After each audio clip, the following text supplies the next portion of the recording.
Hey everyone, this is Jack G, and these are my hobbies. Finally getting around to doing the giveaway that I promised when I hit 100 subscribers. I think I'm at about 148 subscribers now, so please, subscribe if you aren't already subscribed. I don't have patrons. I don't have anybody giving me knives like some people get knives to do the reviews. So all this is currently out of my own pocket. So having encouragement and having you follow me and all the great comments and all the things that I've learned from everybody on all the forums, comments, etc., has just been like amazing. So I hope you're doing well. And this was kind of the continuation of sort of budget knives, and in these challenging times, heart goes out to all those who have lost their jobs or taken pay cuts. I can relate to some of that.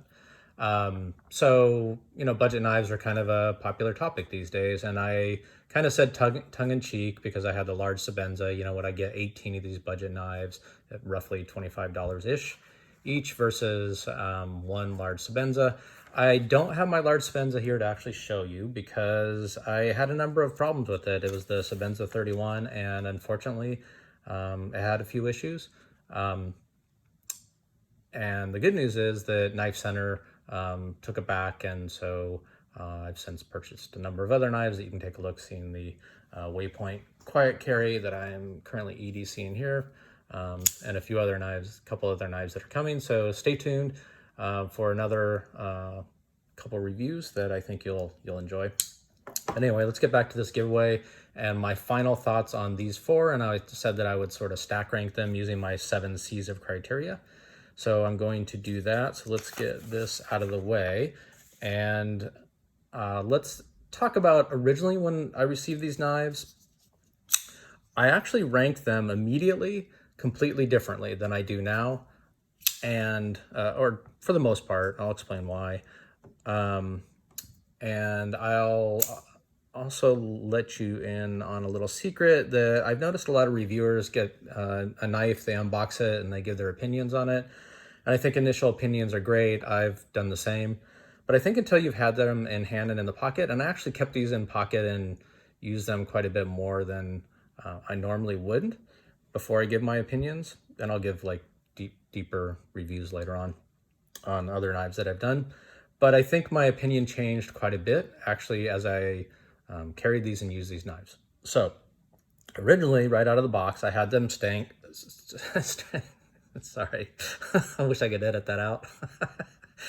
But I don't know how to edit. So anyway, this is the Ontario Rat2. It is the AUS 8 blade steel. You can see I etched it and so on and so forth.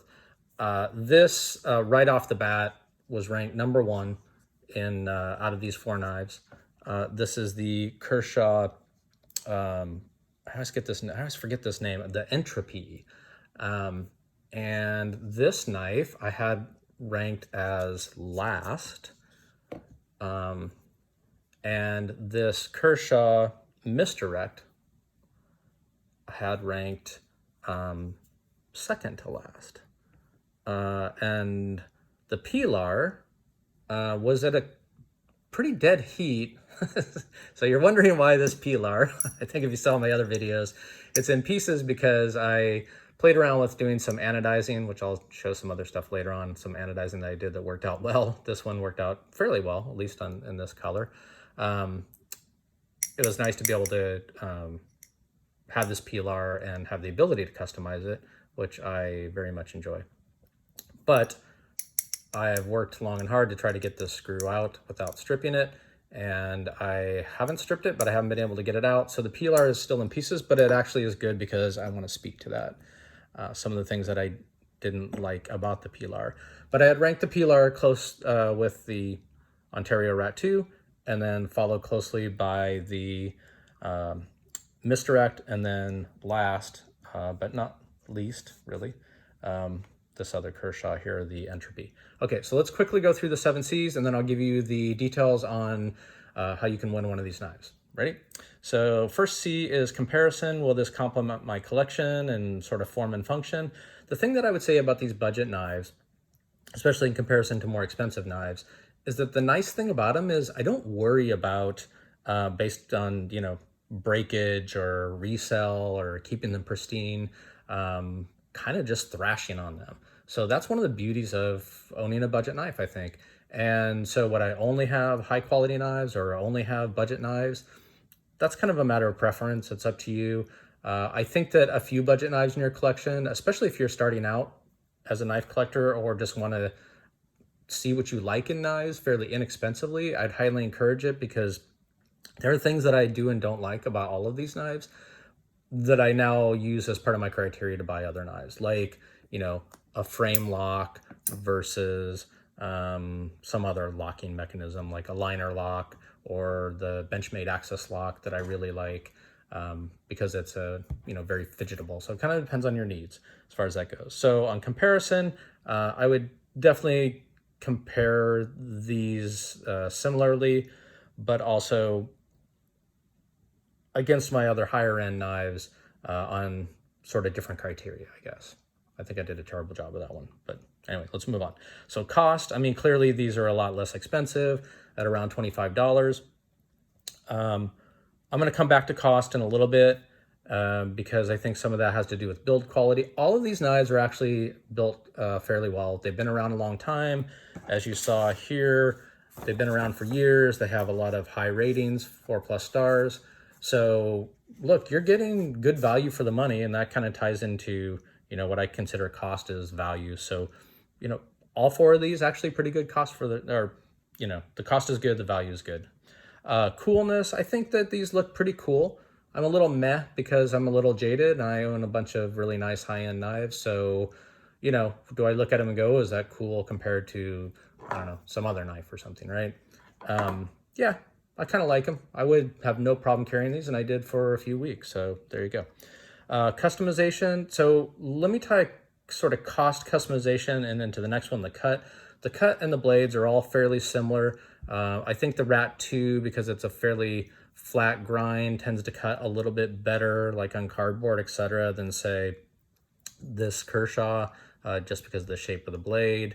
And this one is a pretty good slicer, and it's, you know, fairly wide blade. So this did really well in my cut test, but they're all basically the same as far as the blade steel. But as far as like customization and cost goes, I'm going to jump right to away from like carrying EDC, which is one of my criteria, because they all carry about the same, except for the Pilar, which is quite heavy and kind of bulky in my pocket, and actually started to bother me after a while. So it's kind of a knock on the Pilar. Other people don't feel the same, but you know, that's my opinion. Here's my bottom line recommendation, and then I'll give you the details in the giveaway, and you can win one of these knives. The bottom line is how I would stack rank these now is the Rat2 is far and away the better knife, and I am going to keep this one. So you're not going to win this one, sorry. Albeit I may get another one and then maybe give it away. The Pilar that's in pieces here. I would stack rank this knife, which was at the bottom of my list, honestly, in the beginning. Second. I'm really starting to like this, even though I don't really like the handles all that much. They're kind of not that bad, and I wouldn't mind using this as kind of a beater knife, and I have. And then probably third would be this Kershaw.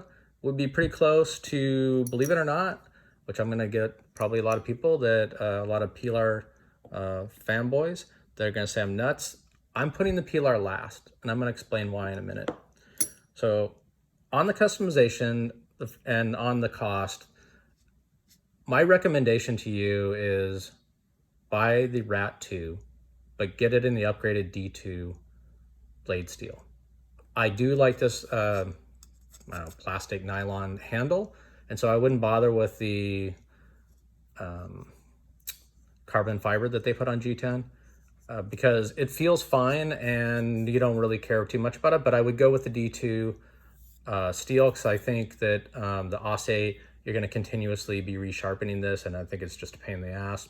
If you can get the D2 and coated, because D2 tends to rust if you look at it, I would do that.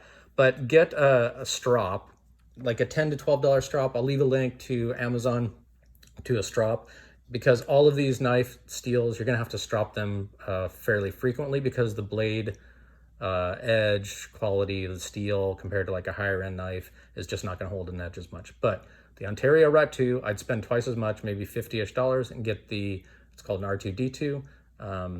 I would get that knife in a heartbeat, and I probably will buy one for my collection anyway.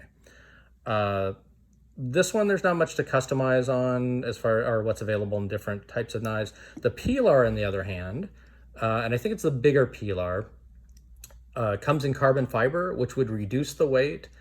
So I would be up for buying that and let me tell you what I didn't like about this Pilar.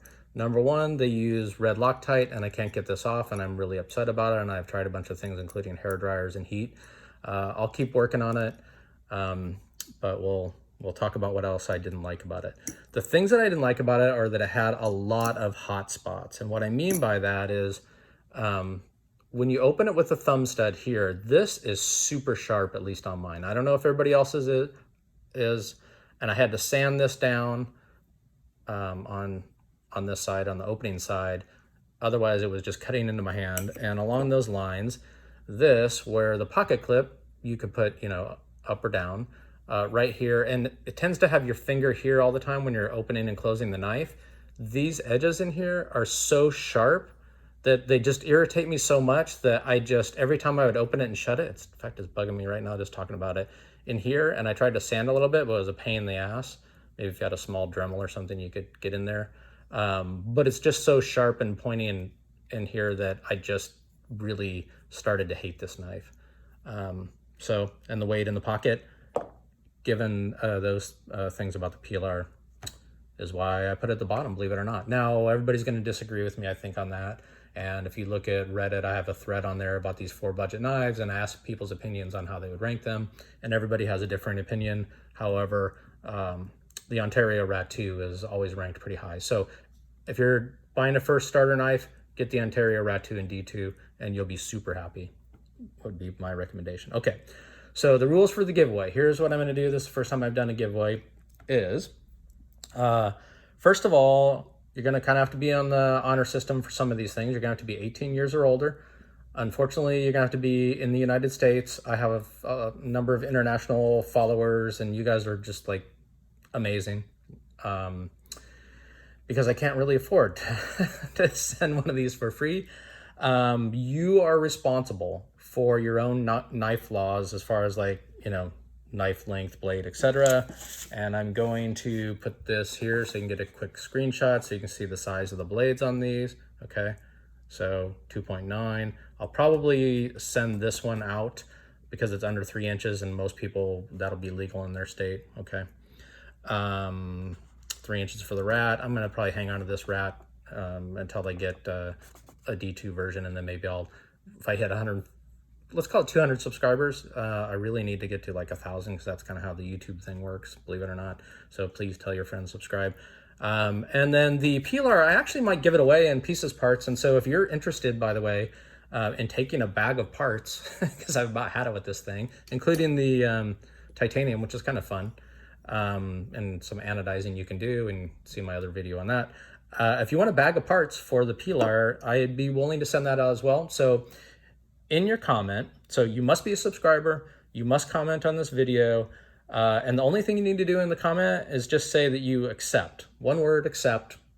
You accept the terms, 18 years or older, you know, that I have no liability for the knife that you're going to receive, etc. And then next week I will do another video where I'll actually do the drawing, and then I'll give you contact information. So what you're going to be drawing for is this nice knife. I really like it quite a bit, actually, and it carries extremely well in the pocket. Okay, so comment on this video, please. Like, subscribe, tell someone else to subscribe. I could use the encouragement and the help, because that's kind of how you get measured on YouTube. And just put one word, accept, in the comment, and any other comments that you want would be great. And if you like, put Pilar as well in the comment. If you would like a bag of parts and want to work on putting this together, I'm just a little bit too lazy and not that handy. So I hope everybody stays well. This went a little bit longer than I had hoped, but that's kind of my assessment and the ranking of these knives, and good value for what you spend. Mahalo, everybody take care, stay well, and we'll talk to you next week when we do the drawing.